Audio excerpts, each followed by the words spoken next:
Have agreed to a 3-year, $165 million max extension with a player option in 2028. Luka spoke to the media on Saturday after putting pen to paper. Take a listen. I was kind of thinking, even obviously not at the moment when I got traded, but later on when I started playing, I wanted to be here. Like I said, this is an amazing organization. We have a trust in each other, so I decided pretty quick. It's an honor, playing for this organization. Many great players played here, so obviously when you look up here, so many great names and what they achieved, I want to be up there too one day. Let's welcome in our senior insider, Shams Charania. And Shams, how did Luka and the Lakers come to an agreement on the first day he was eligible to sign that max extension? I mean, it starts with Luka Doncic himself committing and finishing really this coronation of him as a franchise player for the Los Angeles Lakers moving forward 6 months to the day that he was traded in arguably the most stunning sports deal ever. And listen, Lakers general manager Rob Pelinka, Luka Doncic's agent Bill Duffy, they've met and spoke on Saturday morning, but this is a pretty quick negotiation. It's been emotional last half year for Luka Doncic ever since that trade to the Lakers from Dallas. And what we've seen from Jeannie Buss, Rob Pelinka, then Mark Walter, the new owner there in LA, is building that relationship with Luka Doncic and his inner circle, a close rapport there. And he could have been a free agent next summer, but he commits to this 3-year, $165 million deal. And the question is, why the 3 years? And it's because this summer, he was in line for a $345 million Supermax deal if he was still a Dallas Maverick. Obviously, he was traded to the Lakers.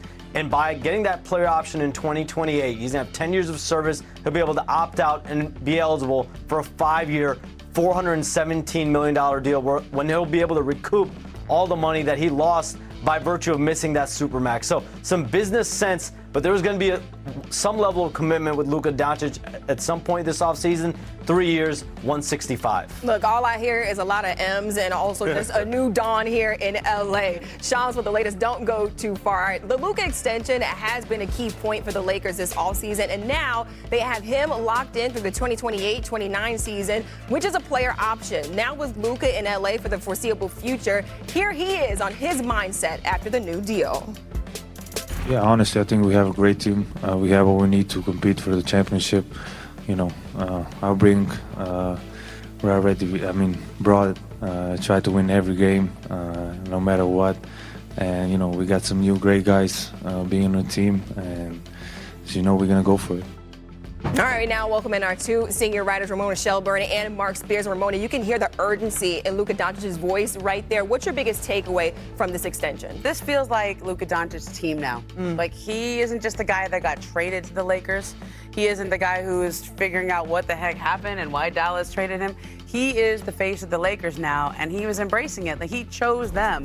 And I think this was a remarkable job of relationship building over the last 6 months by the Lakers. Because you have to remember, this man went through an ownership change in Dallas. Mark Cuban sold the team, and everybody in the thought was nothing was going to change there either. And, oh, guess what? Everything changed. Yeah. Mark Cuban was not running the Dallas Mavericks very quickly soon thereafter. And so I wouldn't blame him for having trust issues, okay? Like, the Lakers have been sold now, or they're going to be sold to Mark Walter, and Jeannie Buss is transferring power to Mark Walter over the course of a 5-year period or so. But over these 6 months that he's been here, he had to, A, wrap his head around what just happened, B, embrace Los Angeles and decide, do I want to be here long term? And probably most importantly, do I trust these people? And so you got to give Rob Pelinka, JJ Redick, Jeannie Buss, and Mark Walter, who has had not just this meeting with him at the contract signing in the Backstreet Boys concert, but other meetings with his representatives to say you can trust them. Yeah. I'm going to beg to differ with you. Okay. As long as LeBron James is in that locker room, they're co-stars. He ain't the face yet. Yeah. When LeBron leaves, I'll take the crown off and hand it over to Luka.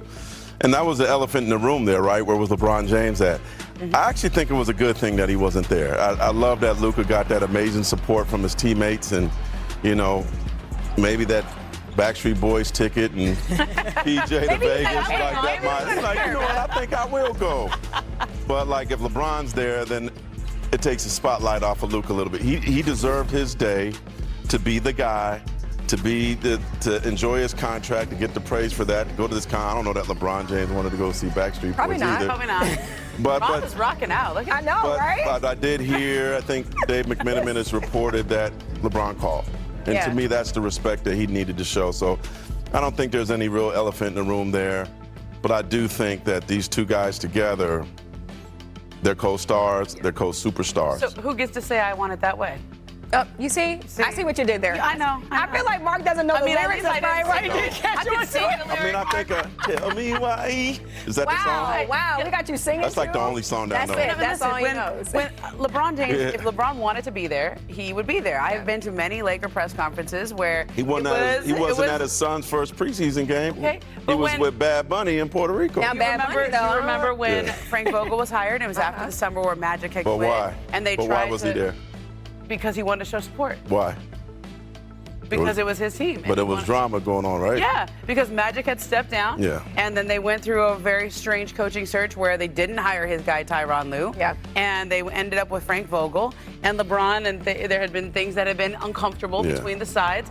And LeBron very clearly showed up, and he was wearing like a neon pink hat at that Okay, press make conference. sure you Like, hey, saw by him. the way, I'm here. Yeah. And I'm showing my But with support. his drama with the team right now, I think it would have taken away from Luka's press conference if he was there. Yeah, you're probably right. I think he made the right decision. I feel like you win and you lose in both situations. he It doesn't- can't- you yeah, lose and lose because in of both who he is, situations. right? Yeah, because of who LeBron is, it doesn't even matter. If he Yeah. shows up, it could be a bad thing because he's trying to, take the spotlight. Or if he doesn't show up, Yeah. it's a bad thing now because now you're not in supporting Luka Doncic. So I guess it's a lose-lose situation. But the fact for that he LeBron James either called- way.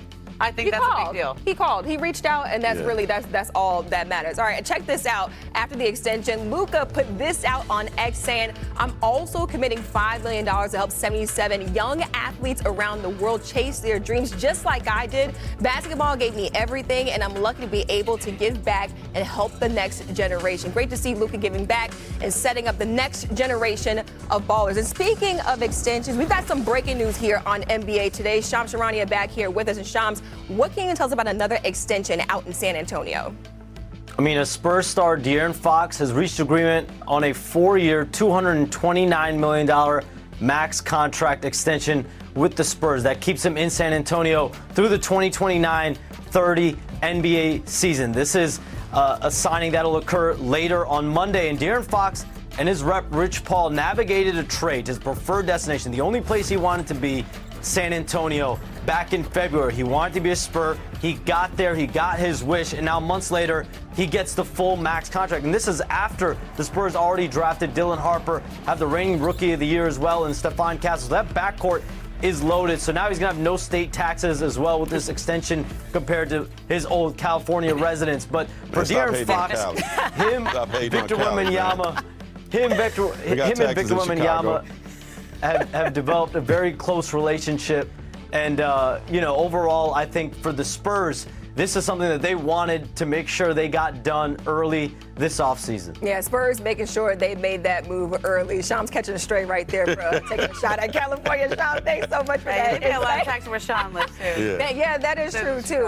And now you have, this Spurs team last season, they really underachieved. They lost Wemby to the blood clot, then also finished under 500. So, Mark, just what is the ceiling for this Spurs team now knowing that De'Aaron Fox is going to be there with this extension? Well, first, kudos to De'Aaron. He got what he wanted. Mm-hmm. He's back home. His wife's from around there.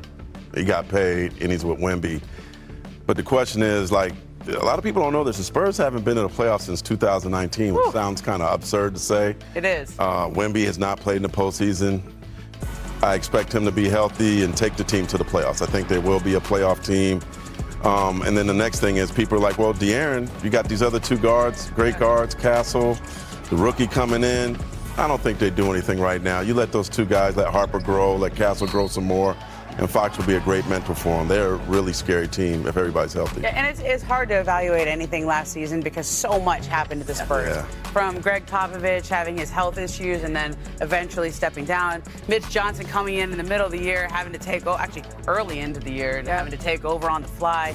Wemby had blood clots, shut down his season. right after the All-Star break. And even De'Aaron got there, and they played a little bit together, but they didn't really get to see what that combination can do. And so I think I'm excited to see what the Spurs do. I think this gives Dylan Harper some time to grow. This gives Stephon Castle some time to grow.